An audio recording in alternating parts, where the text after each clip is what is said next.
Welcome back to the Deep Dive. It is Monday, January 19th, 2026. Martin Luther King Jr. Day. Exactly. And, when you think of this day, your mind usually goes to a very specific place. Oh, yeah. Black and white photos, marches. The I Have a Dream speech, for sure. You hear those clips on the news, see a few posts about civil rights. It's a whole rhythm. A vital rhythm, of course. But the source material we're looking at today, it's asking us to pivot. Yeah. To look somewhere else entirely. Yeah, we're literally turning the map away from, say, the Lincoln Memorial, and we're zooming way in. We're going to a pretty swampy riverbank in Jupiter, Florida. Never been park. It's on the Loxahatchee River. And I'm looking at the photos here in the file, and honestly, if you didn't know the story, it just looks like a beautiful Florida park. Totally. Cypress trees, Spanish moss, that kind of tea-colored water. But the gathering that's happening there today is, well, it's something else. It really is. It's a commemoration of the Battle of the Loxahatchee. That was January 24, 1838. But this is not your typical historical reenactment. No guys in wool uniforms firing blanks. Not at all. The guest list for this ceremony is what really jumped out at me in the research. It's incredible. It reads like a setup for a riddle or something. You've got a Powhatan elder, A traditional Seminole cultural presenter. someone performing a West African libation ceremonial, and then, to top it all off, a Muslim prayer leader. On the surface, it seems, I don't know, disjointed, like they just invited anyone and everyone. Right, like an interfaith panel that got lost. But the sources are so clear on this, it is not random at all. This exact mix of traditions, it's actually a historical reconstruction. They're recreating a survival strategy from that very spot almost 200 years ago. And that's our mission for this deep dive. We're going to unpack how these Black and Indigenous communities in the 19th century, how they didn't just fight together, Which they absolutely did. but how they healed together. We're digging into what the researchers are calling insurgent geographies and the soul wound. And the main takeaway here really is that this alliance wasn't just military. It wasn't just, guns and tactics. It was spiritual. It was a fusion. They essentially welded these different beliefs together into a kind of spiritual armor. Okay, so let's ground this in the history first, because I think for a lot of us, there's this vague idea that, sometimes escaped enslaved people would run off and join Native American tribes. Right. But this paints a picture of something much more organized and, frankly, a lot more formidable. Oh, it was a geopolitical threat. The U.S. government wasn't just annoyed by this. They were terrified. And to really get the Loxahatchee battle in 1838, you have to rewind. You have to go back to 1816 and look at something called Negro Fort. The name itself is just so stark, it just leaps off the page. It was a literal name on military maps. Prospect Bluff, Florida. And you have to understand, we're not talking about a couple of huts in the woods. Right. This was a fully militarized fort. The British had built it and then left it behind after the War of 1812. And the population numbers in the sources for that time, they're just staggering. Roughly 900 native warriors and 450 armed black fighters. Wait, hang on. Let's just pause on that. That's over 1,000 people living free outside the U.S. slave system. Then armed, Yeah. with cannons, with artillery, running their own affairs. Wow. It was the single largest community of free black people in North America. And for the plantation owners in Georgia, in the Carolinas, this was an existential nightmare. Of course, if word gets out that there's a fortress of free, armed black people just south of the border. The whole system is at risk. It's a beacon. And it was a beacon that, in their eyes, had to be put out. So the U.S. Navy attacks in July 1816, and the details, they're just horrific. They are. The Navy couldn't really storm the walls, so they fired what's called a heated shot. They did what? They literally put a cannonball in a furnace until it was red hot and then just fired it at the fort. Oh, my God. And it hit the powder magazine. The room with all the gunpowder, the explosion. It was basically the 19th century equivalent of a tactical airstrike. Yeah. The sources say nearly 300 people died So instantly. wiped off the map in a second. Men, women, children. But here's the pivot. This is the crucial part of the story. The survivors, they don't surrender. They don't go back. They keep going. They flee south, deeper into Florida. And that's where they meet the Seminole people, who are also being pushed south by colonial expansion. This is where that alliance really hardens. Now, the text uses this very specific, kind of old-fashioned phrase for their relationship. It says vassals and allies. I want to unpack that because I think it could be misinterpreted. Yeah, you could think it means the Seminoles just owned the black refugees, or the other way, that it was all one big perfectly integrated family. Right. And it was much more nuanced and honestly more interesting. Think of it like a federation. The Black Seminoles, they're often called Maroons, they had their own separate towns, With their own leaders. their own leaders, their own crops. They were vassals in that they paid a tribute, some corn or livestock, to the Seminole chiefs for protection. But politically, they were autonomous, But militarily, they were one unit. inseparable. We actually have letters from U.S. General Jessup, and he's basically complaining to Washington about it. He writes that this is a Negro war just as much as an Indian war. And the Army tried to break them apart. They tried to weaponize racism. They offered the Seminoles huge bribes, cash, goods, land guarantees if they would just turn over the Black refugees. Which would have been the easy out for the Seminoles. Give them up. Save your own skin. It's the classic prisoner's dilemma. But they didn't do it. The bond was too strong. And the sources suggest the glue holding them together wasn't just a common enemy. It was cultural. A real exchange. A deep cultural exchange. For instance, the Black Seminoles adopted something called the Black drink. I saw that. It sounds pretty ominous, but it's basically a very strong tea, right? Yeah. A super caffeinated tea. It's made from Yepon holly leaves, which is actually the only native plant in North America with caffeine. For the Seminoles, it was a ritual purifier. Yeah. You drink it before a big council meeting or a battle. To clear your head. And to purge your body. I mean, sometimes it literally makes you vomit. The idea is to sharpen the mind. So you have these African descendants. Maybe they're holding on to Christian hymns or Islamic traditions from back home, but they're using a Native American ritual to sanctify their community. Exactly. It's a perfect example of what scholars call creolization or fusion. They weren't giving up who they were. They were adding Seminole tools to their toolkit.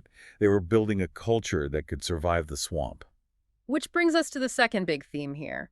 This idea of spiritual diversity as an actual survival strategy. The sources talk about marronage, this process of forming runaway communities. Yeah. And the argument is that these communities were basically like open source spiritual workshops. That is a great way to put it. A spiritual Swiss Army knife. Yeah. If you're living in a swamp, being hunted by the most powerful army around, you don't have the luxury of religious purity. You need stuff that works. And we see this all over the Americas, not just Florida.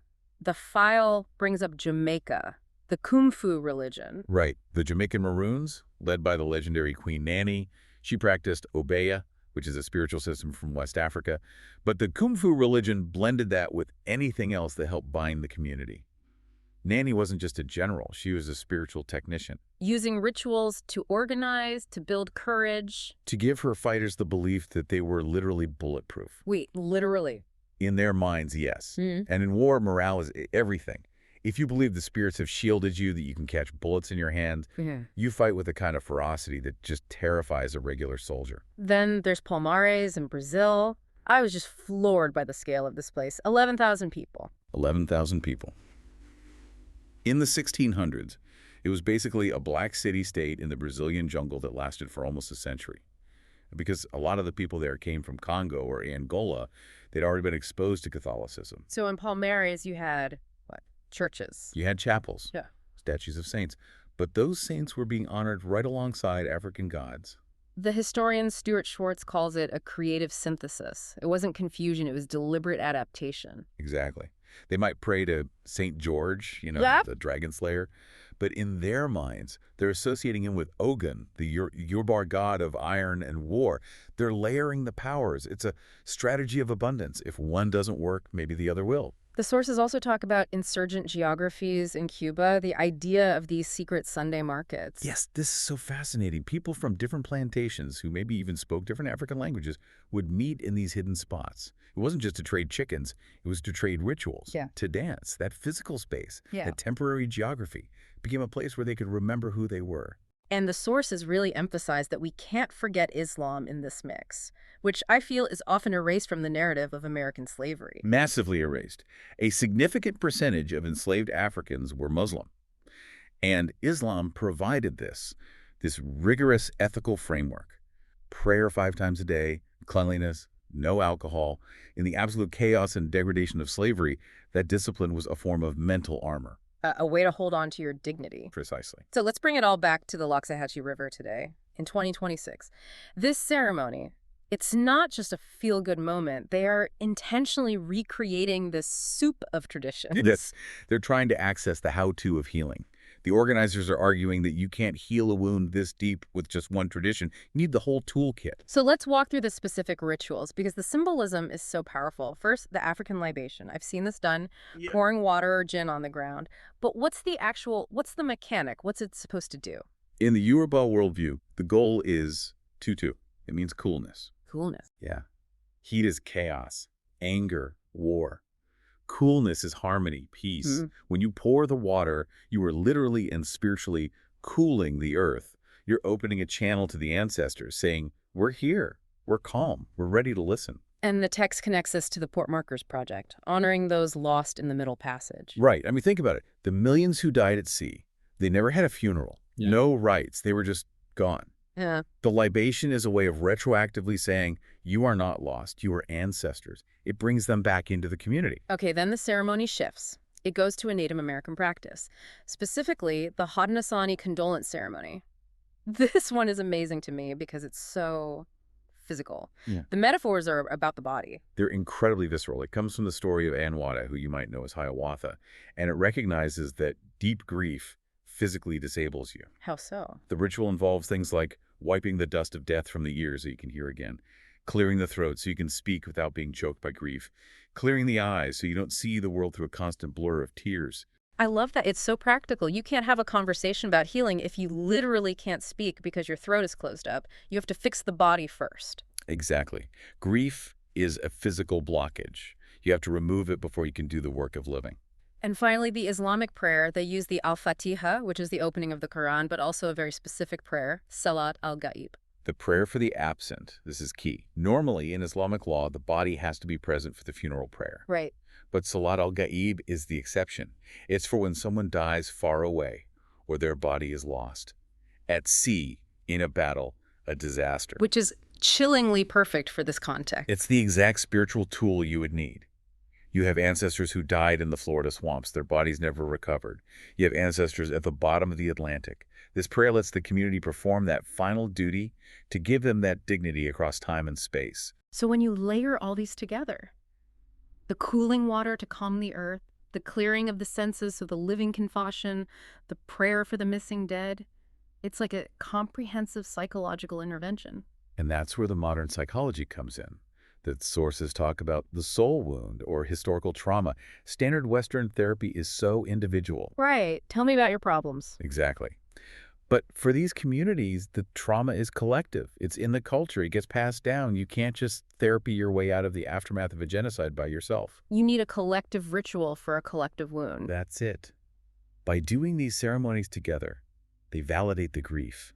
They turn that memory of violence into a source of strength, not just pain or a desire for revenge. That part about vengeance is interesting. The sources mention reconciliation theology, and they have this warning about premature forgiveness. This is such a critical point, especially on MLK Day. Society wants to rush to the I have a dream part, the resolution. The happy ending. But this theology says, not so fast. You have to witness the wound first. You have to acknowledge the horror. If you jump straight to forgiveness without telling the truth, it's hollow. It's a form of gaslighting. The Loxahatchee ceremony creates a space where the grief can just be before anyone even talks about moving on. It makes me think of how MLK himself is often sanitized. The text quotes his book, Why We Can't Wait. He wasn't just talking about lunch counters. No, he was looking at the very foundation of the country. He wrote explicitly that the nation was born in genocide against indigenous people. He saw the connection.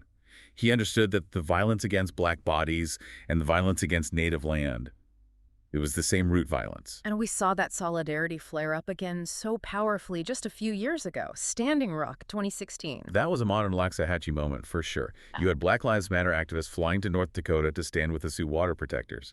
Their slogan was, there is no Black liberation without indigenous sovereignty. They saw it was the same fight. The spirit of the Black Seminoles, right there in the 21st century. There's also a more delicious example of this fusion in the file. The Muskogos. The Muskogos. Yeah. I love this part of the story. These are the descendants of the Black Seminoles who just kept going. They didn't stop in Florida. They crossed the Rio Grande into Mexico. And there's a community of them in Coahuila right now. And their culture is like this incredible time capsule. It is. They celebrate Juneteenth, which is a very African-American holiday. But their food, it's this amazing fusion of Soul food, Mexican cuisine, and native ingredients. So you have cornbread, but it's made with local Mexican techniques. It's Yeah. insurgent geography on a dinner plate. Wow. It proves the alliance wasn't just temporary, it became a whole new identity. Exactly. So we've covered a ton of ground here. A cannon blast in 1816 to a prayer circle in 2026. Florida swamps to Mexican plateaus. What's the big takeaway? Why does this matter to someone not at Riverbend Park today? I think. I think it really redefines what we mean by solidarity. We live in such a polarized time, and we're often told that to be allies, we have to be the same, agree on everything, erase our differences to find common ground. But the Black Seminoles didn't do that. They did the exact opposite. They leaned into their differences. Yeah. The African person practiced obeah, the Seminole person drank the black drink. They didn't try to merge into one big generic thing. They stood side by side, fully African and fully indigenous, and found strength in that. It's that strategy of abundance again. If my prayers aren't working today, maybe I can borrow yours. Right. And the glue wasn't just politics. It was shared sorrow. Sure. They were willing to mourn together. And that's a very intimate thing, to let someone else see your grief and to help carry theirs. That builds a bond that's stronger than any manifesto. The sources leave us with this really haunting image of the rivers, that the rivers of this country run red with blood, but they also run clear with tears. It's a reminder that the land remembers. The Loxahatchee River is a witness, and the ceremony today is about acknowledging that witness. It's about saying, we remember what happened here, and we are still standing. So here's the thought to take with you from this deep dive. We spend so much energy trying to find people who agree with us. We curate our bubbles. But maybe we're looking for the wrong thing. The history of the Black Seminoles suggests that the strongest alliances, they aren't formed by people who agree on everything. They're formed by people who are willing to mourn together. Maybe real solidarity is less about sharing an opinion and more about sharing a burden. Something to think about this MLK Day. And hey, before you go, maybe take 5 minutes. Look up the history of the land you're standing on right now. You might be surprised who and what is buried right under your feet. Thanks for listening to The Deep Dive. We'll see you next time.